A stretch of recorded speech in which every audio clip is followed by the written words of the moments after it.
கொள்ளணும். ஒரு பக்தன் ஆண்டவரை நோக்கி வேண்டிக் கொள்ளும் பொழுது தேவன் கொடுத்த அருமையான பதில்.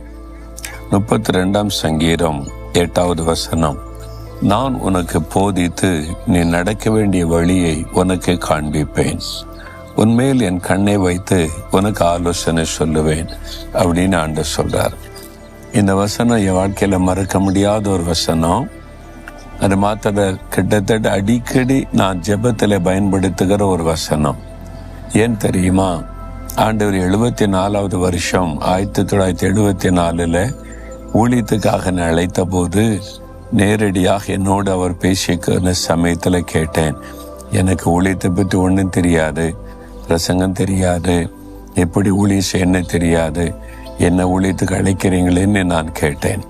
அப்போ ஆண்டவர் இந்த வார்த்தை சொன்னார், உன் மீது என் கண்ணை வைத்து உனக்கு ஆலோசனை சொல்லுவேன், நீ நடக்க வேண்டிய வழியை நான் உனக்கு காட்டுவேன், நான் சொல்றத நீ செஞ்சா போதும் அப்படிதான் ஆண்டவர் அழைத்தார். இது நல்லா இருக்குது, ஈஸியாக இருக்குது, நம்மளா ஒன்றும் யோசித்துட்டு கஷ்டப்பட வேண்டாம், அவர் சொல்றதை செஞ்சா போதும்னு என்னை ஆண்டவர்கிட்ட ஒப்பு கொடுத்தேன். அந்த நாள்ல இருந்து இந்த வசனத்தை சொல்லி இன்றைக்கு வரைக்கும் நான் ஜெபிக்கிறேன். என்னுடைய ப்ரேயர் டைரியில் 2 பக்கம் இருக்கும். ஒன்று ஜெப குறிப்புக்கான பக்கம், இன்னொன்று ஆலோசனைக்கான பக்கம். அதில் ஜெப குறிப்புகள் பகுதியில் என்னென்ன ஆண்டவர்கிட்ட கேட்கணும்னு சொல்லி, ஆலோசனைக்கான பகுதியில் என்னென்ன ஆலோசனை தேவனிடத்தில் பெற்றுக்கொள்ளணும், ஊழியத்தை குறித்து, பர்சனல் காரியத்தை குறித்து எல்லாத்துக்கும் எழுதி வைத்து இதில் நான் என்ன செய்யணும் ஆண்டவரே எனக்கு ஆலோசனை கொடுங்க.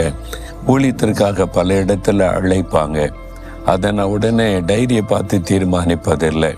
அதை இயேசன் சமூகத்தில் கொண்டு போய் இங்கேருந்தெல்லாம் என்னை அழைக்கிறாங்க, இந்த தேசத்துக்கு கூப்பிட்றாங்க, இந்த பட்டணத்துக்கு கூப்பிட்றாங்க, நான் எங்கே போகணும், இதுக்கு நான் என்ன பதில் கொடுக்கணும், ஜெபிக்கும் போது ஆண்டவர் பதில் தருவார்.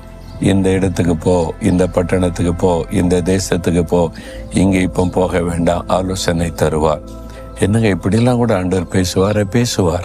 நீங்கள் வியாபாரியாக இருந்தால் கூட உங்களோட பேசுவார், ஐடியில் வேலை செய்தால் உங்களோட பேசுவார், குடும்பத்தில் ஃபேமிலியை கவனிக்கிறதா இருந்தாலும் பேசுவார், எல்லா காரியத்தை குறித்து ஆண்டவர் பேசுவார். நீங்கள் விசுவாசிங்க.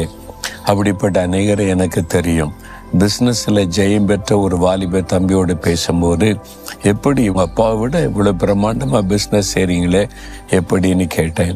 அவர் சொன்னதாங்க, நான் தெய்வ சமூகத்தில் காத்திருந்து ஜெபம் பண்ணி கர்த்தர் சொல்லுகிறதை மாத்திரை செய்கிறேன். ஒரு வியாபாரம் செய்கிற தம்பி சொல்லுகிறார், அதனால எனக்கு சக்சஸ் என்று சொல்லுகிறார். அப்போ கர்த்தர் சொல்றதை செய்கிறது.